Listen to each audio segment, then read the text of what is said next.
ಎಫ್ಆರ್ಸಿಎ ಕ್ರೈಸ್ತರ ಮೇಲಿನ ದಾಳಿ ಎಂದ ಅಮೆರಿಕ ಕಾಂಗ್ರೆಸ್ ಸಂಸದ. ಮತಾಂತರ ಶಕ್ತಿಗಳ ನಿದ್ದೆಗೆಡಿಸಿದೆ ಭಾರತದ ಮಸೂದೆ. ಈ ಬಾರಿಯ ಮುಂಗಾರು ಅಧಿವೇಶನದಲ್ಲಿ ಕೇಂದ್ರ ಸರ್ಕಾರವು ವಿದೇಶಿ ಹಣಕಾಸು ನೆರವಿನ ಮೇಲೆ ಕಠಿಣ ನಿಗಾ ಇಡುವಂತಹ ವಿದೇಶಿ ದೇಣಿಗೆ ನಿಯಂತ್ರಣ ತಿದ್ದುಪಡಿ ಅರ್ಥಾತ್ ಫಾರಿನ್ ಕಾಂಟ್ರಿಬ್ಯೂಷನ್ ರೆಗ್ಯುಲೇಷನ್ ಆಕ್ಟ್ ವಿಧೇಯಕ ಮಂಡಿಸಿದೆ. 2010ರ ವಿದೇಶಿ ದೇಣಿಗೆ ನಿಯಂತ್ರಣ ಕಾಯ್ದೆಗೆ ಮತ್ತಷ್ಟು ಬಿಗಿಯಾದ ತಿದ್ದುಪಡಿಗಳನ್ನು ತರಲು ಈ ಬಿಲ್ ಮಂಡಿಸಲಾಗಿದೆ. ಇದಕ್ಕೆ ಮಿಷನರಿ ಪೋಷಿತ ಎನ್ಜಿಒಗಳು ಕಾಂಗ್ರೆಸ್ ಪಕ್ಷ ವಿರೋಧ ವ್ಯಕ್ತಪಡಿಸ್ತಾ ಇವೆ. ಇದರ ನಡುವೆ ಎಫ್ಸಿಆರ್ಎ ಕಾಯ್ದೆಯು ಕ್ರೈಸ್ತರ ಮೇಲಿನ ಸ್ಪಷ್ಟ ದಾಳಿ ಎಂದು ಅಮೆರಿಕದ ಸಂಸದರೊಬ್ಬರು ಕಳವಳ ವ್ಯಕ್ತಪಡಿಸಿದ್ದಾರೆ. ಅಧಿವೇಶನದಲ್ಲಿ ಮಸೂದೆ ಅನುಮೋದನೆ ಪಡೆಯಲು ಕೇಂದ್ರ ಸರ್ಕಾರ ಸಿದ್ಧತೆ ನಡೆಸುತ್ತಿರುವಾಗಲೇ ಅಮೆರಿಕದ ಕಾಂಗ್ರೆಸ್ ಸಂಸದ ರೈಲಿ ಮೂರ್ ಅವರು ಎಫ್ಸಿಆರ್ಎ ತಿದ್ದುಪಡಿಯು ಚರ್ಚ್ಗಳ ಮತ್ತು ಧಾರ್ಮಿಕ ದತ್ತಿ ಸಂಸ್ಥೆಗಳನ್ನು ತಮ್ಮ ವಶಕ್ಕೆ ತೆಗೆದುಕೊಳ್ಳಲು ಭಾರತ ಸರ್ಕಾರಕ್ಕೆ ಅವಕಾಶ ನೀಡುತ್ತದೆ.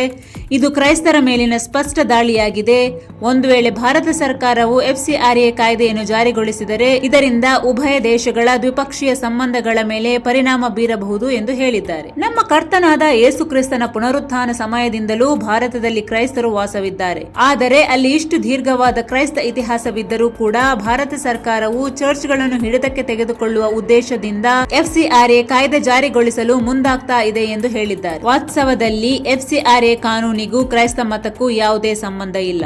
ಇದೊಂದು ವಿದೇಶಿ ದೇಣಿಗೆಗಳನ್ನು ನಿಯಂತ್ರಿಸುವ ಕಾಯ್ದೆಯಷ್ಟೇ. ಇಷ್ಟಕ್ಕೆ ದೇಶದ ಚರ್ಚ್ ವ್ಯವಸ್ಥೆ, ಕಾಂಗ್ರೆಸ್ ಪಕ್ಷ, ಅಮೆರಿಕದ ಕಾಂಗ್ರೆಸ್ ಯಾಕೆ ವಿರೋಧ ವ್ಯಕ್ತಪಡಿಸ್ತಾ ಇದೆ ಎಂಬುದೇ ತಿಳಿಯುತ್ತಿಲ್ಲ. ವಿದೇಶಿ ದೇಣಿಗೆಯನ್ನು ಯಾವುದೇ ಕಾರಣಕ್ಕೂ ಮತಾಂತರ ಚಟುವಟಿಕೆಗಳಿಗೆ ಬಳಸುವಂತಿಲ್ಲ ಎಂಬ ಎಫ್ಸಿಆರ್ಎ ನಿಯಮ ಇವರ ಆಕ್ರೋಶಕ್ಕೆ ಕಾರಣವಾಗಿರಬಹುದೇ ಎಂದು ದೇಶದ ಜನತೆ ಅನುಮಾನ ವ್ಯಕ್ತಪಡಿಸ್ತಾ ಇದ್ದಾರೆ.